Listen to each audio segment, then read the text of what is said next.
Hi everyone. So in this video I'm going to talk about something that happens to all of us at some point in our lives, especially I guess when we are children. Let's begin from there. So this, for example, is me or you. And let's say as children, we tend to go out, we tend to explore, and at some point in our lives we come across the sense of, let's say we see something on the shop window, or we see something in a supermarket or something, and that is, let's say, a really nice toy or doll, game, whatever you want to imagine or remember yourself trying to get.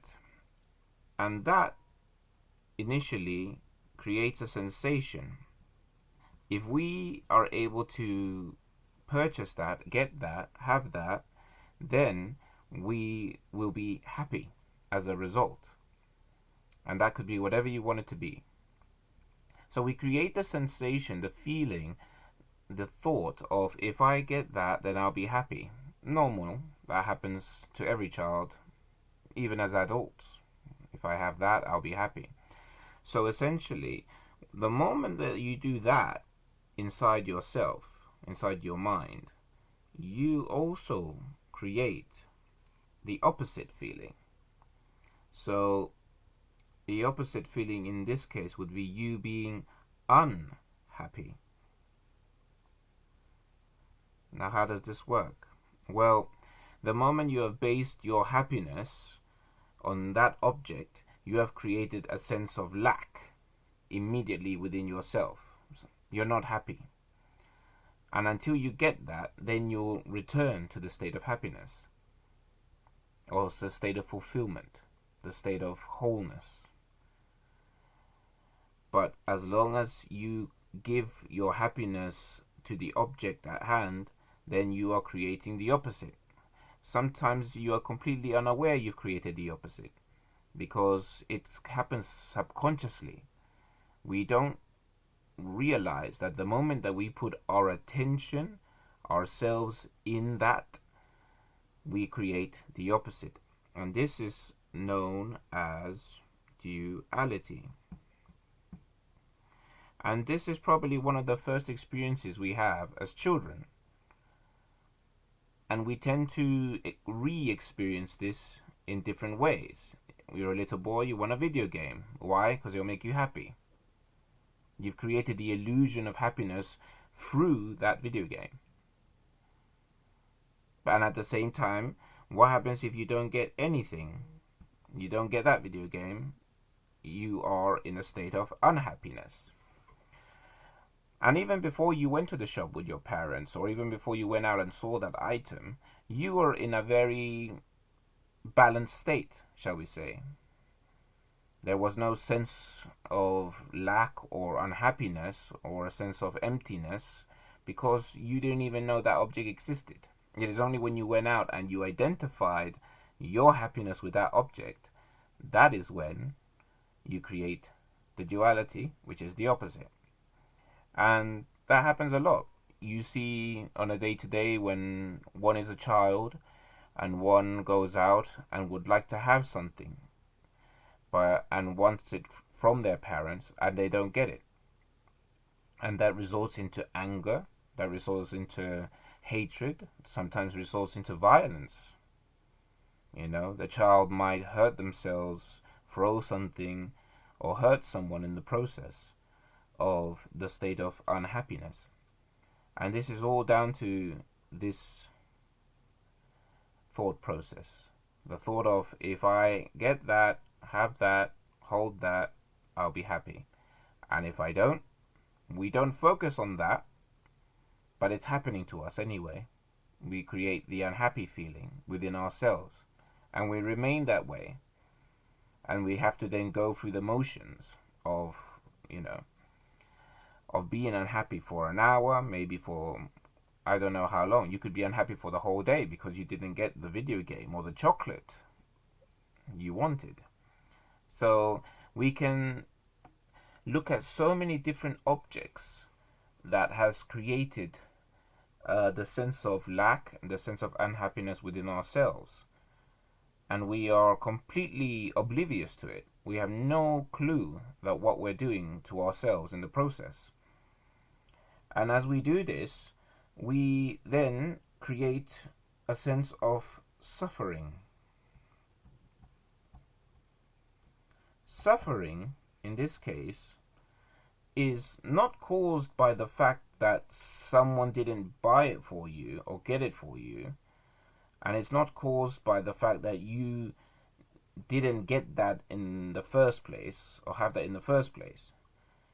Suffering was the result of your thought and you or one putting all their attention into that object and making that into the object of happiness. So suffering then takes place.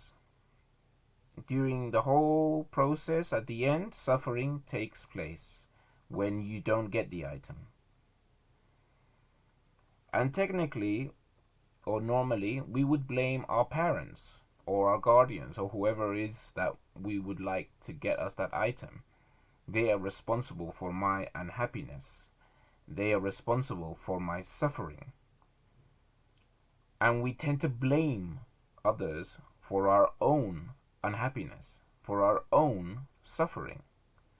And this could be done when you're a child, when you're a young man, a teenager, or even a grown man, or even an old man, because subconsciously you are doing this without realizing all the time.